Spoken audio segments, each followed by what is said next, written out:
Anybody who's ever watched a cartoon knows that that big, bright new idea is a light bulb over somebody's head, an insight, an epiphany.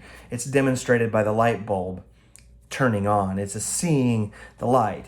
The same thing happens when Mary and Joseph take Jesus to the temple on the 40th day of Jesus' life. He's still a baby. The kings arrive on the 60th day? 6th day? But the stories between Matthew and Luke bounce back and forth. And now we're on the 40th day. And the truth is, it's ambiguous and it's unclear. And it's impossible to coordinate the calendars and the timeline of the story in Matthew and Luke. According to Matthew, the Holy Family isn't anywhere near Jerusalem 6 weeks into Jesus' life. They're soaking up the sun on an Egyptian holiday, escaping. But Luke presents Mary and Joseph as the good, faithful Jewish family tending to the daily duties of faithfulness, because it's important for Luke's story about Jesus to make sure that he and his parents do everything right. It's important for his storytelling because in 4 different times in his story, Luke tells us that the young couple did everything required under the law, because later in his ministry, Jesus is criticized for trying to abolish the law, and Luke wants to make sure that when Jesus denies it, you can go back and say, see, they did everything right. From the outset, Luke wants us to know that he and his parents did everything they were supposed to do. So Mary returns to the temple to be purified according to the law of Moses and presented to the Lord. The law of Moses. And it prescribed an offering, a lamb and a pigeon, but if that was too expensive for this young couple, they could offer 2 little turtle doves for sale right outside the temple. It's transactional. It's expected. It's prescribed. It's done thousands and thousands of times by young families, and they go and do what is right. They perform the ritual, and they get the blessings of that ritual because they have participated in the community. They've continued the legacy. They've honored the tradition, and that's an important thing.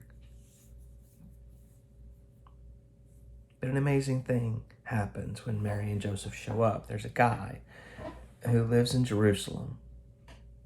And all we know about him is his name is Simeon. Luke gives him pretty strong credentials. He is righteous and devout. He was waiting for the consolation of Israel, and the Holy Spirit was on him. The Holy Spirit promised that he wouldn't die until he saw the Lord's Messiah.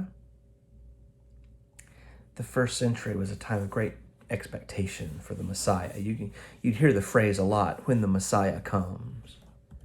And it had only been around for a couple hundred years, this time between the prophets and Jesus, when they really talked a lot about the Messiah. Simeon used that language. He was a Messiah watcher. It was his purpose in life. It was his assignment. His first thought when he woke up in the morning, and his last thought when he went to bed at night, is, when will I see the Messiah? He expects the Messiah to show up at the temple, so he goes to the temple. He's on high alert the day Mary comes with her offering. That day, the 40th day of Jesus' life, according to Luke, Mary and Joseph head to the temple. The purification ritual, the Holy Spirit whispers to Simeon, and moved by that Spirit, he went to the temple courts.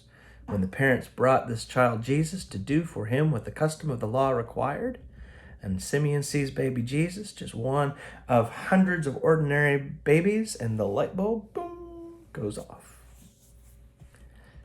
Simeon's been looking for this handsome warrior king riding in on a horse sort of Messiah. But what he sees is a kid. He's drawn to this baby. Light in darkness. And I've always found this fascinating in this story. Because 6-week-old babies pretty much look the same. They're starting to smile. They're making faces. Their necks aren't quite so squishy. They focus a little bit better. They're sponges. Every little thing catches their attention. What did Simeon see in that little baby? Let me hold your baby. No? Mothers, can you imagine? Young mothers never like strangers, especially odd old strangers asking to hold their baby. Can you imagine now? Everybody masked, a stranger. But she gave Jesus to him. Can you imagine?